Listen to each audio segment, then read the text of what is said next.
Hey, what's up everybody? My name is Onepeg. So in this video, we're going to be talking about Dune Awakening. I have a preview that I'm going to be able to share with you through the first 20 to 25 hours worth of content for Dune Awakening that the devs have been gracious enough to let me show you exclusively.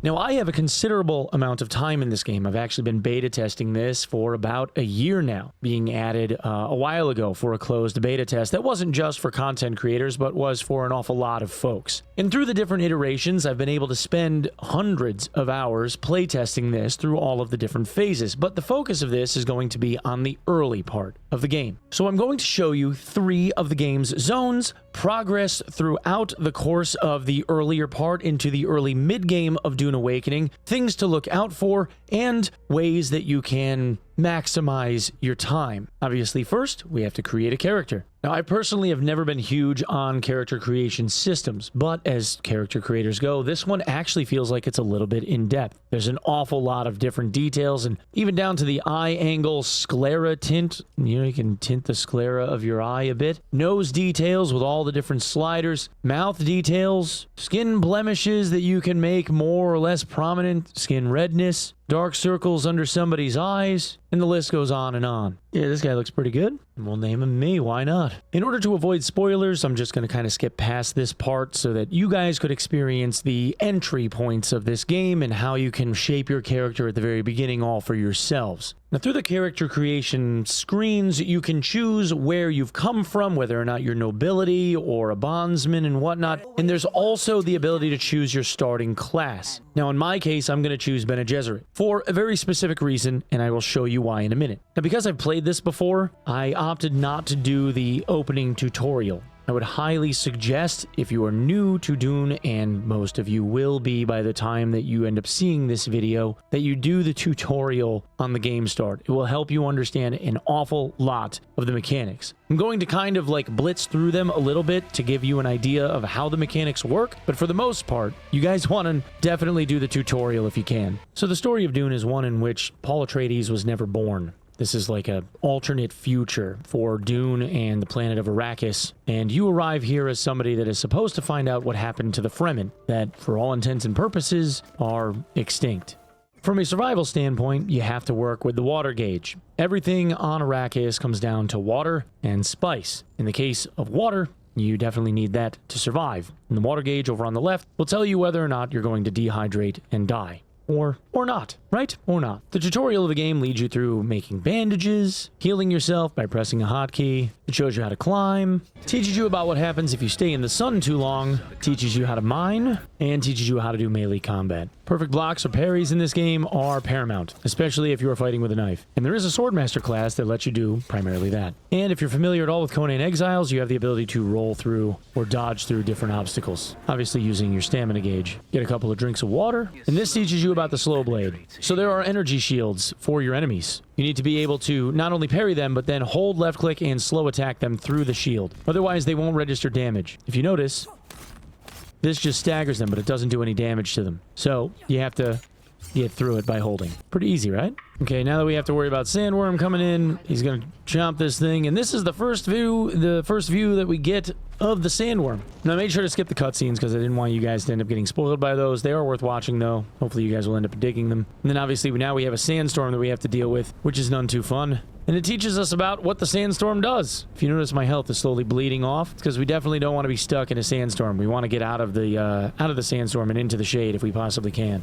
Fucking windy! Now we're going to wait for the sandstorm to blow over. You notice on the map, it's just this big, angry cloud. Okay, now first things first. We definitely want to make a shelter. But before we can do that, we need to get materials. Before we can do that, we need to make some stuff that's going to end up keeping us alive. So the construction kit is going to get us moving, but we also need to get a gun. We need a pistol. So I think what we're going to do is we're going to grab the Mala pistol kit so we can make a Mala pistol. We'll grab a respawn beacon so that we can respawn someplace close in case we end up getting killed. And we'll grab some makeshift clothing once we get some new intel. First thing we're going to need, though, is, well, experience. One of the cool things about this game is you can get XP in a whole bunch of different ways. And personally, and I know that some people may disagree with me on this one, but personally, I enjoy the mining minigame. You can get an awful lot of cool stuff just from mining, especially when it comes to vehicles like this that are trashed. So a lot of times, these vehicles are things that you can mine just by hitting the hotspots and rescanning them and seeing where the next piece is. Notice I'm getting a lot of salvaged metal and also a thing called armor plating, which you don't typically see this early in the game, but since there's this old vehicle here that you can basically part up and scrap, it gives you a lot of nice stuff. Also, remember that we started off as a Bene Gesserit, right? So in the beginning, the first skill that we get is this thing called the voice. Now, Bene Gesserit has the ability to use the voice. If you ever read the books or know anything about any of the story of Dune, the Bene Gesserit can compel people. And the first skill that we get is a skill called Compel. If you look at the skills right here, this skill called Compel says you basically mesmerize somebody and call them to walk over toward you, kind of zombie-ish almost. But the thing that we want to unlock when we get our next level, when we finally get another skill point, is this. The Bindu Sprint. We call it BG Dash. And once I get it, I'll show you how it works. In the meantime, though, we're going to grab our knife and we're going to start messing up some people so that we can get some experience and some materials. Oh, and mining these for scrap, also a really good idea. Salvaged metal, something that you definitely want in the early game. The other thing that you definitely want in the early game are these things, fuel cells. Now, there are fuel cells around the map, all over the place, really, that you can mine and just grab fuel cells as you need them. But we're going to need those for power sources when we build our first generator for our base. Okay, so now I'm in Haga Basin South. You can see that like there's some map here that is still yet to be explored. Quite a bit, actually. We'll get to that in a minute. What I'm going to do at this point is I'm just going to start grabbing some materials. I'm going to mine up some rocks, some stone, and maybe get a couple of levels. And we'll fast forward to a point where I've got like a rudimentary base built so that you guys can see more of the base building. Okay, before I've even gotten to the point where we're able to build our base just yet, I do want to show you guys a couple of things. The first is the journey system. By pressing J, you can pull up all of these quest lines. Now, some of them you get from contracts, which I'll show you from the contract board that you can get at different places. There's also contracts that you can find from people as you travel through the world, and stuff that you can get contracts from by just picking things up off the ground sometimes. But this part here is kind of like the early portions. Now, you gain XP rewards as you do each step, and then you can get even items by finishing these and unlocks, even cosmetics later on in the game as you unlock things, which are kind of cool. Everybody likes the drip, right? But when you do these, because of the XP gain, you can get more skills. You get skill points when you level up. Also, research points, which are also very important. In this case, I'm grabbing Bindu Sprint, and this is our bread and butter skill for Bene Gesserit, for the simple reason of the following. When I press Q, you're going to see him warm up, and then dash.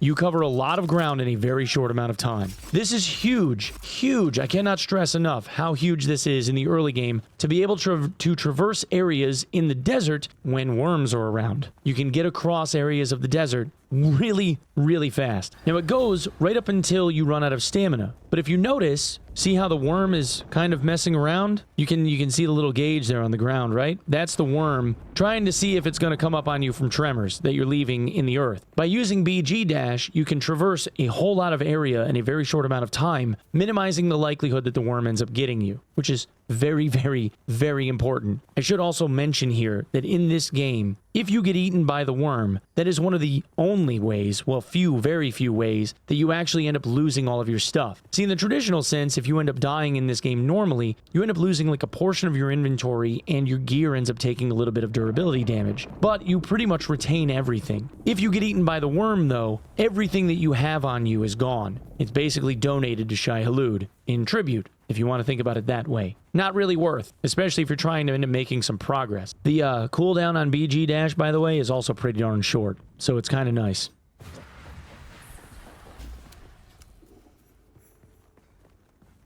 Also, if you notice, when I discovered Dugap Gateway here, I also made like about 100 XP. Worth discovering just about every point that you possibly can. Anything that you see on the map that looks like, you know, a little gray circle, those are places that you haven't been yet. Each one of those that you visit will end up giving you experience. So if you want to level quick, I highly recommend Discovery XP. Works out really, really well. Also, highly recommend learning this, binoculars. You can make binoculars out of just a handful of salvaged metal, and they're kind of awesome. There's actually a camp right here across the way. The way that these work is by honing in on this, you can see how this suddenly turned into a gray circle. and then this over here also got marked. If I pull up the map now, it shows these points that I just was able to identify by using the binoculars. Again, something in the early game that's extremely valuable because you can start scanning for things that you otherwise wouldn't normally see on the map unless you ended up getting very close to them. Here's another one. Okay, now I'm going to fast forward to a point where we've got some stone and we can start building a base. Now we've made a Mala pistol,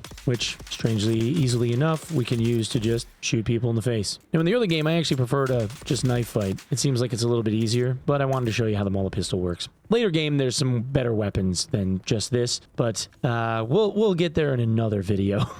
Oh, hey, big dog. Okay, I've got some materials, and now it's time to build our base. We have to put down what's called a sub-fief console. Basically, land claim, if you want to think about it that way. But there is a hard and fast rule when it comes to building on Arrakis. The one hard and fast rule that cannot be violated. Never, ever, under any circumstance, ever, ever, ever build on the sand. Ever. I cannot stress this enough. A worm will come up and eat your stuff. Don't ever build on the sand. So once we place down the sub-fief console, essentially, we now own this nice little square. There are bigger consoles and bigger land claims that you can make later on in the game, but we're not talking about that right now. The next thing that we have to do is make sure that we have enough room to put down some stuff. We obviously want to make sure that we're working within our grid, so we're going to put down something, hopefully that will line up pretty well and give us enough space to work. That looks pretty good. What I should mention, you don't want to end up in that spotlight. The Sardaukar don't mess around, and they will Shrek you. So we're going to make sure that we get way out of the way. They only show up at night, but, you know, we don't want to take any chances. All right, looks like they're turning around and they're going to start searching somewhere else so we can finish putting up our house. Oh, and we want to move. Let's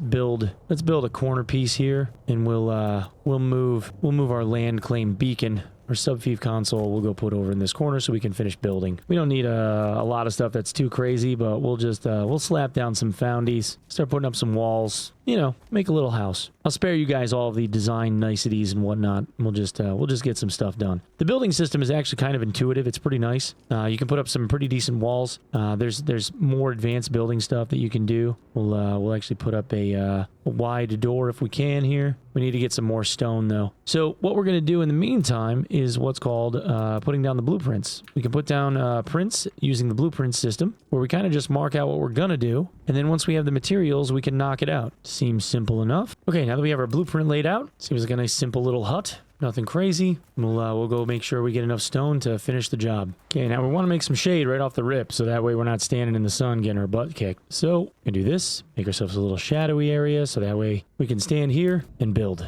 One of the other things that I really like about the blueprint system in this game is once you lay out the blueprint, if you're the person that laid out the blueprint, your teammates can come in and finish the construction of the layout that you made as they go along. You can see this is pretty quick and pretty painless. Oh, hey, bud. Oh! All right, look, it's a beta, okay? It's a beta preview. The game isn't finished yet, but holy man, did that freak me out. I honestly thought I was going to die. I thought that thing was going to come snatch my soul. Oh, my lord. And obviously, we're going to need water. So, one of the things we can do is extract blood from our enemies and refine it. Of course, you can always drink it from the blood bag, but I wouldn't recommend it. All right, I got my little pass-through made. We got doors on either side. Our little base is kind of put together, sort of, kind of. Put a little roof on here, and we're all together. Now, unfortunately, one of the things that we are going to need in order to keep this place rocking and rolling is power. See, all the bases end up having like this little force field that's on them, but the only way that the force field stays up, which protects you from the sandstorms that comes through, is power generation. So the first thing that we need to do is put up a power generator and throw in some fuel cells. Boom. Now we're powered up. Okay, now we need other utilities. We need a basic salvage metal fabricator. We're going to need the ability to refine blood, so we need a blood purifier, and we are going to need small ore refineries, which also means that we're going to need more power, but we need more salvage metal in order to make sure that that can happen. We're going to need more fuel cells too. Okay, so the blood purifier, this dealer right here, refines blood packs. Put that dog in, and it turns it into water. This refines ore. Need some copper ingots made, go refine or mine out some copper nodes, which are the rocky ones with them little blue chunks in them. Say you want them made, and this thing does it. So you can see after not too long, we've got 200 mils of water, and we can just hold down E and take a drink. Pow. Now we just got to find a whole lot more so that we can refine a whole lot more. But if you notice, down over here where my arrow's pointing on that gauge, it shows that I've got a little bit extra stamina now. because I've kind of reached a little threshold to give me some bonus. The more hydration you have, the more stamina you get once you meet certain thresholds. And that means that we can BG dash for longer. Okay, so now that I've given you a basic idea of kind of the startup, let me show you what happens when you get a little bit more, I guess, further along. All right, well, I've been in the middle of getting everything ready to show you the next step. We've got a sandstorm coming. So it warns you, tells you that there's a sandstorm coming. You can zoom out, look around, kind of see where it's coming from. Let's see, what direction are we in? Southeast, and it's closing pretty quick. Here you go. So we need to get into shelter. Good thing we got our house made. And when the sandstorm comes through, everything gets, well, dusty. Oh, and a side note, if you're ever wondering, like, how much power you have left or how long it's going to last, you can just check your subvive console and we'll tell you power down in 10 days. So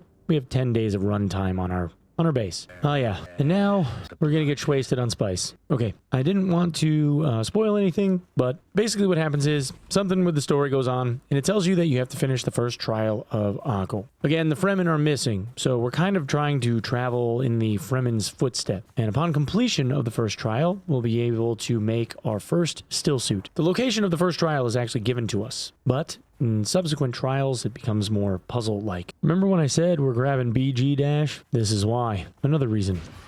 That worm's probably going to chomp us, though. Music is getting a little wild. We can keep our sprint going, though. 2, 1, zippity zip zip, and we're out. See? He's, yeah.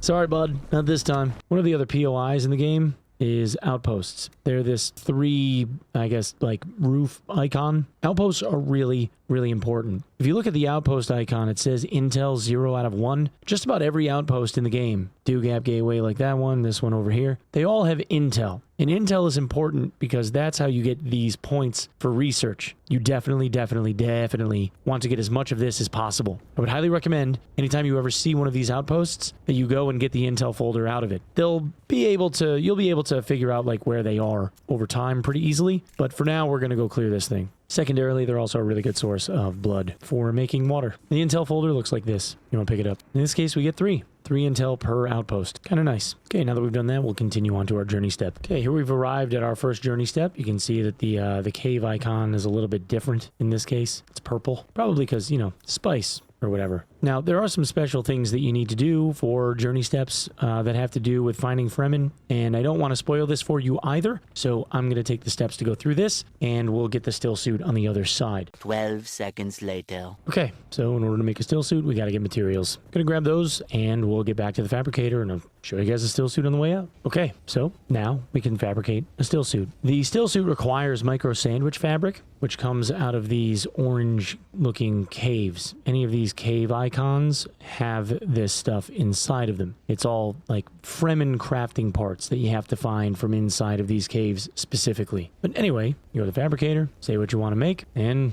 make it. Once it's done, we'll have our very own still suit. Okay, so now it wants us to make a probe launcher and launch some probes. All right, fired off a probe. We wait for the survey to finish. Done. One of the other points of interest on the map are trade posts. They look like this. Big old towers with shining lights that go up into the sky. They're kind of hard to miss. And there's a quest, at least in this case, to go up to Griffin Reach and pick up a contract from the contract board. Okay, so technically speaking, in order to be able to get across this gap in the sand over to the eastern Vermilius and western Vermilius gaps, we need a sand bike. But in order to be able to pull that off, we're going to need materials from this Imperial testing station first. So we got to run east and go hit up the Imperial station and, yeah, get some goods so that we can make a bike. See, out of the lab, there's blue parts, advanced servox and particle capacitors. There's also green parts. Those are used for armor and weapons. Plasteel microflora fiber, and mechanical parts. There are other types of parts in the game and other things that we need in order to be able to build stuff, but for now, that's all we're going to focus on. Now, I'll let you in on a little secret. There are a couple of things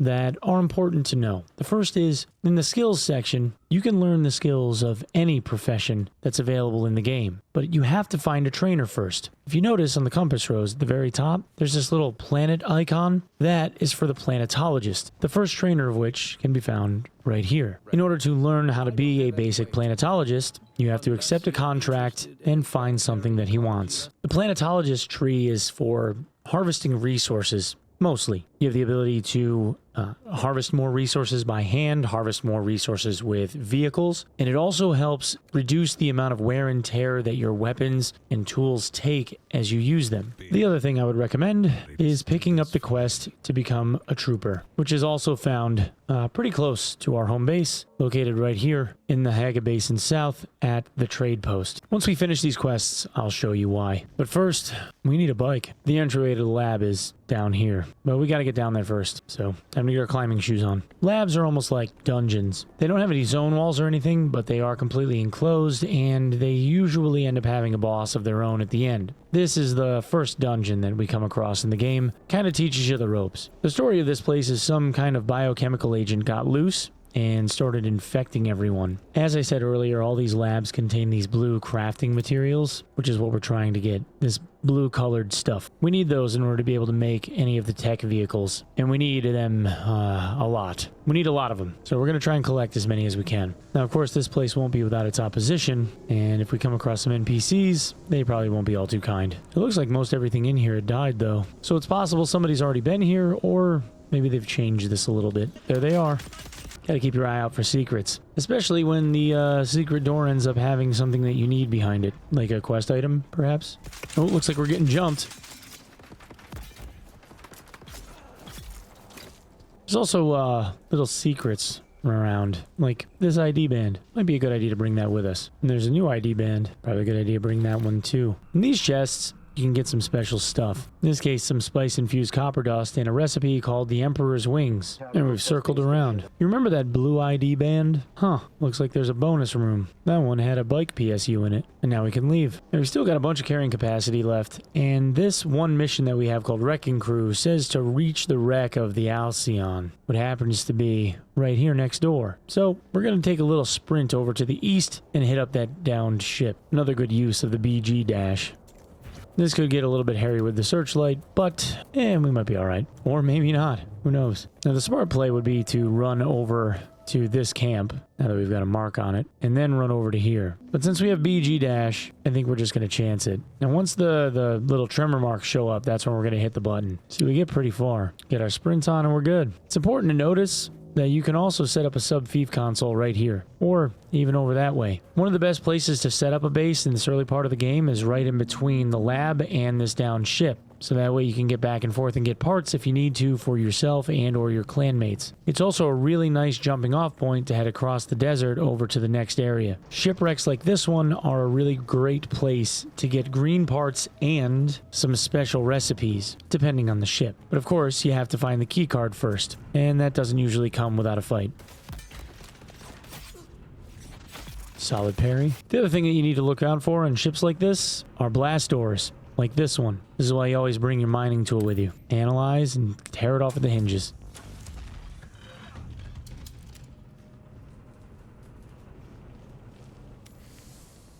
Well, look, we found a better Mauler pistol. Might as well rock that for now. It seems we made some of these folks a little angry. There we have the ID band, and we've got a special dagger. The recipe for this dagger pulls blood and puts it inside of blood bags every time you slash someone with it. It's an amazing item for the early game. Now that we've cleared both of those, we'll be on our way back to base to make our bike. But on the way back, we have to hand in those things that this guy wanted us to find. That way we can unlock Planetologist after all. There. Now we have unlocked Planetologist. Now if we go to skills, we can click on this, and we have the ability to take care of vehicle repairs. We can make a suspensor pad. The suspensor pad is actually kind of interesting. The suspensor pad basically launches us into the air. So for instance, if we wanted to get up to this this ledge and wanted a little bit of a head start, easy peasy. All right, home sweet home. Now, we got to fabricate a full set of scavenger rags, it says, or it would like us to anyway. Scavenger pants, boots, hood, gloves, chest. It also wants us to make a Karpov 38, which is like a assault rifle, if you want to think about it that way, and a Kinjal. Okay, now that we have our Kinjal and the Karpov 38, which we can use to replace our Mauler pistol, we can drop that on the ground. We also made a Hajra Leader-John Mark 1 and another interesting little piece called the Emperor's Wings. And the Emperor's Wings is what's called a suspensor belt, and it gives us the ability to float. Like that. Now, if we double jump with this one, it does something unique.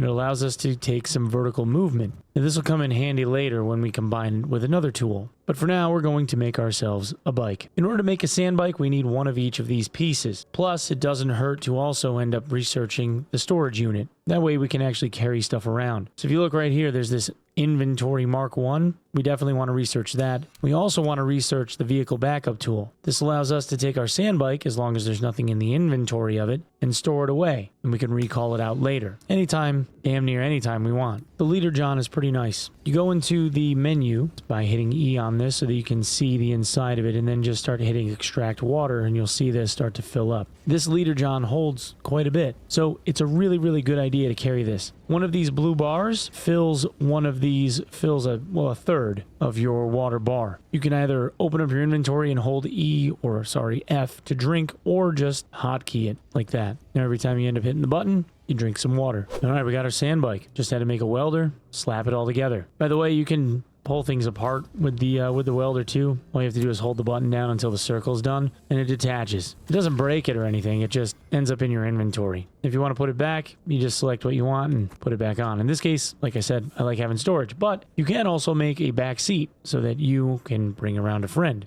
if you really want to. But we already fueled it up. All that's left to do is take it for a spin. Now, the sand bike isn't going to keep you from getting eaten by a worm. You can just move a little bit faster. So you still have to gauge when exactly it is that you decide that you're going to cut out. It also isn't going to save you from the starter car chilling in those ships. And if that spotlight catches you, it's going to call down a whole squad that's going to try and murder you right wherever it is that you're standing. So you got to be careful for that stuff. When you're trying to look out for worms, you're looking for big dust clouds like that one. That means that a worm is either right there or moving through. You really don't want to ride up into that. So you kind of got to wait for them to clear out. Anyway, I guess we'll try our first trip across and see if we get eaten. Notice right there, actually, is a worm. We just got bucked by one. So we kind of have to wait. Need them to move out of the way, you know? Luckily, we also have a couple of survey probes, and we're going to need those because we definitely want to see where we're going. But where we really want to end up is over there by that hammer-headed rock. All right, let's see if we can make a trip across now. Oh, this is going to be close. We might get eaten. No, I think we're going to be all right. Oh boy, he is close though, huh? Definitely don't want to get chomped by Shia-Lud.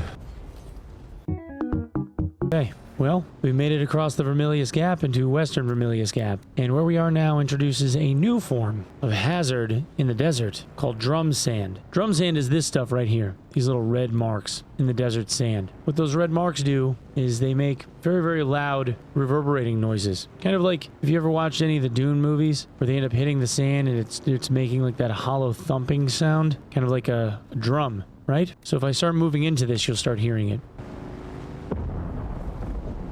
That right there. That is drum sand. Drum sand calls the worms to you. Drum sand we don't like. You don't want to hang out in that too much. The second thing that is introduced here is iron. Now, iron isn't something that I can mine with this improvised cut array. It's not effective. We have to make a new one. New ones cost copper. So, in order to be able to effectively utilize iron, we need a whole lot more copper to make a new cut array so that we can harvest the iron instead. And there are a ton of interesting POIs that will be discovered along the way. This is just scratching the surface on Arrakis. If I'm being completely honest, there is an easy 200 hours of discovery just in these areas alone. The whole Haga Basin area, all of this, is huge. It's a ton to discover, a ton to explore, and it definitely will keep you busy. And as long as it's something that you guys want to see, I will definitely keep making more and more content surrounding this game, giving you guys tips, tricks, and all kinds of other things in between, from fast starts to places to harvest the best